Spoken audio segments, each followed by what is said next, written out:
بسم اللہ الرحمن الرحیم۔ حضرت صائب رضی اللہ عنہ سے روایت ہے کہ رسول اللہ صلی اللہ علیہ وآلہ وسلم نے فرمایا، تم سے پہلے لوگوں میں ایک بادشاہ تھا، اس کا ایک جادوگر تھا۔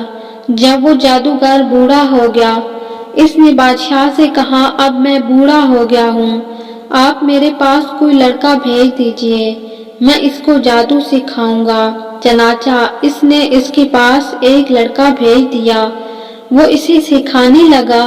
جب وہ لڑکا جادو سیکھنے کے لیے جاتا تو اس کے راستے میں ایک راہب تھا، وہ اس کے پاس بیٹھنے اور اس کی باتیں سننے لگا جو اس سے اچھی لگتی۔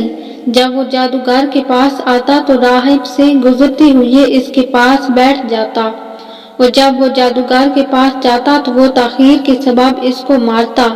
اس لڑکے نے راہب سے اس بات کی شکایت کی۔ راہب نے اس سے کہا، جب تمہیں جادوگر سے ڈر لگے تو اس سے کہنا، میرے گھر والوں نے مجھے روک لیا تھا، اور جب گھر والوں سے ڈر لگے تو کہہ دینا، مجھے جادوگر نے روک لیا تھا۔ وہ اسی طرح معاملہ چلا رہا تھا کہ اسی اثناء میں اس کا سامنا ایک بڑے جانور سے ہوا جس نے لوگوں کا راستہ بند کر دیا تھا۔ لڑکے نے سوچا کہ آج میں پتہ چلا لوں گا کہ جادوگر افضل ہے یا راہب۔ اس نے ایک پتھر اٹھایا اور کہا، اے اللہ، اگر تجھے راہب کا معاملہ جادوگر سے زیادہ پسند ہے تو اس جانور کو قتل کر دے تاکہ لوگ گزر سکیں۔ اس نے پتھر مار کر اس جانور کو قتل کر ڈالا اور لوگ راستے پر سے آنے جانے لگے۔ پھر وہ راہب کے پاس آیا اور یہ بات بتائی۔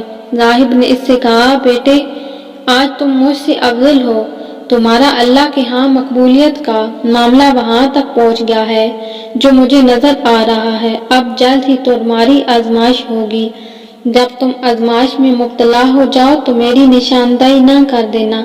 یہ لڑکا مادر ذات اندھے اور پھل بری کے مریضوں کو ٹھیک کر دیتا تھا اور لوگوں کی تمام بیماریوں کا علاج کر دیتا تھا۔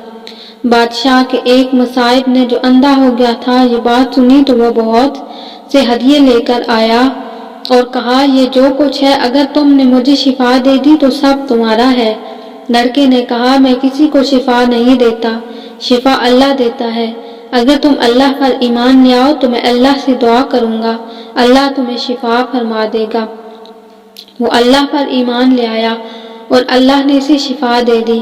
وہ بادشاہ کے پاس گیا اور پہلے کی طرح اس کے پاس بیٹھ گیا۔ بادشاہ نے اس سے پوچھا، تمہاری بینائی کس نے لوٹا دی؟ اس نے کہا، میرے رب نے۔ بادشاہ نے کہا، کیا میرے علاوہ تیرا کوئی رب ہے؟ اس نے کہا، میرا اور تمہارا رب اللہ ہے۔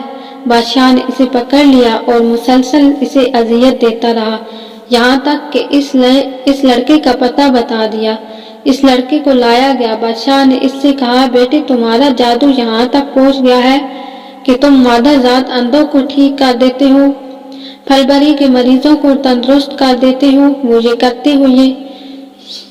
کرتے ہو تو اس نے کہا، میں کس کو شفا نہیں دیتا، شفا تو صرف اللہ دیتا ہے۔ بادشاہ نے اسے پکڑ لیا اور اسے مسلسل اذیت دیتا رہا یہاں تک کہ اس نے راہب کا پتہ بتا دیا۔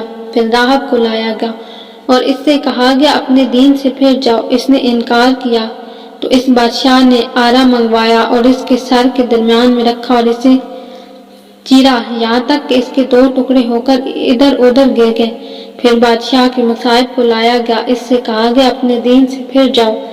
اس نے بھی انکار کر دیا۔ اس نے اس کے سر پر بھی آرا رکھا اور اس کو چیر دیا، اس کے دو ٹکڑے ہو کر ادھر ادھر گر گئے۔ پھر اس لڑکے کو لایا گیا اور اس سے کہا گیا، اپنے دین سے پھر جاؤ۔ اس نے انکار کیا تو اس بادشاہ نے اسے اپنے چند ساتھیوں کے حوالے کیا اور کہا، اس کو فلاں فلاں پہاڑ پر لے جاؤ۔ جب تم پہاڑ کی چوٹی پر پہنچے تو پھر بھی اگر یہ اپنے دین سے پلٹ جائے تو ٹھیک، ورنہ اس کو اس چوٹی سے نیچے پھینک دو۔ چنانچہ وہ اس کو لے گیا اور اسے لے کر پہاڑ پر چڑھ گئے تو اس نے دعا کرتے ہوئے کہا، اے اللہ، تو جس طرح سے چاہے میری ان کی طرف سے کفایت حفاظت فرما۔ چنانچہ پہاڑ نے ان کو زور سے ہلایا اور وہ پہاڑ سے نیچے گر گئے۔ وہ لڑکا چلتا ہوا بادشاہ کے پاس آ گیا۔ بادشاہ نے اس سے پوچھا، تیرے ساتھ جانے والوں کا کیا بنا؟ اس نے کہا، اللہ نے مجھے ان سے بچا لیا۔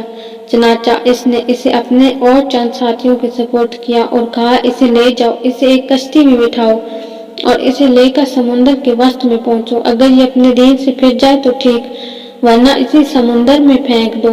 وہ اسے لے گئے۔ اس نے کہا، اے اللہ، تو جس طرح سے چاہے مجھے ان سے بچا۔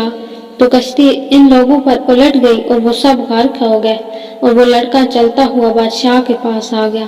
بادشاہ نے اس سے کہا، تمہارے ساتھ جانے والوں کا کیا بنا؟ اس نے کہا، اللہ نے مجھے ان سے بچا لیا۔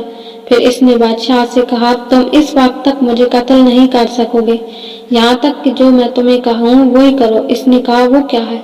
لڑکے نے کہا، سب لوگوں کو ایک میدان میں جمع کرو اور مجھے ایک درخت پر سولی کے لیے لٹکاؤ، پھر میرے ترکش میں سے ایک تیر لو، اسے کمان کے درمیان میں رکھو، پھر کہو اللہ کے نام پر جو لڑکے کا رب ہے، پھر مجھے اس کا نشانہ بناؤ، اگر تم نے اس طرح کیا تو مجھے مار دو گے۔ اس نے سب لوگوں کو ایک میدان میں جمع کیا، اسے کھجور کے ایک تنے کے ساتھ لٹکا دیا، پھر اس کے ترکش سے ایک تیر نکالا اور اسے کمان کے درمیان میں رکھا، پھر کہا اللہ کے نام سے جو اس لڑکے کا رب ہے، پھر اسے نشانہ بنایا تو تیر اس کی کنپٹی کے اندر گھسا۔ لڑکے نے اپنا ہاتھ اپنی کنپٹی پر تیر لگنے کی جگہ رکھا اور جاں باختہ ہو گیا۔ اس پر سب لوگ کہہ اٹھے، ہم اس لڑکے کے رب پر ایمان لائے، ہم لڑکے کے رب پر ایمان لائے، ہم لڑکے کے رب پر ایمان لائے۔ بادشاہ کے پاس آ کر کہا گیا، جس بات سے تم ڈرتے تھے اسے دیکھ لیا، اللہ کی قسم تمہارا ڈر حقیقت بن کر تم پر آن پڑا۔ لوگوں نے اس ایمان قبول کر لیا۔ بادشاہ نے راستوں کے سروں پر خندقوں کی کھدائی کا حکم دیا تو وہ کھود دی گئی، ان میں آگ بھڑکا دی گئی۔ اس بادشاہ نے کہا، جو اپنے دین سے نہ پھرے اسے ان میں جلا دو۔ یہاں اس ایمان والے سے کہا جاتا، اس کے اندر گھسو، تو وہ ایسا کر گزرتے، یہاں تک کہ ایک عورت آئی، اس کے ساتھ اس کا بچہ بھی تھا، اس نے اس میں گرنے سے تردید کی تو اس بچے نے اس سے کہا، میری ماں، صبر اختیار کر، تو یقیناً حق پر ہے۔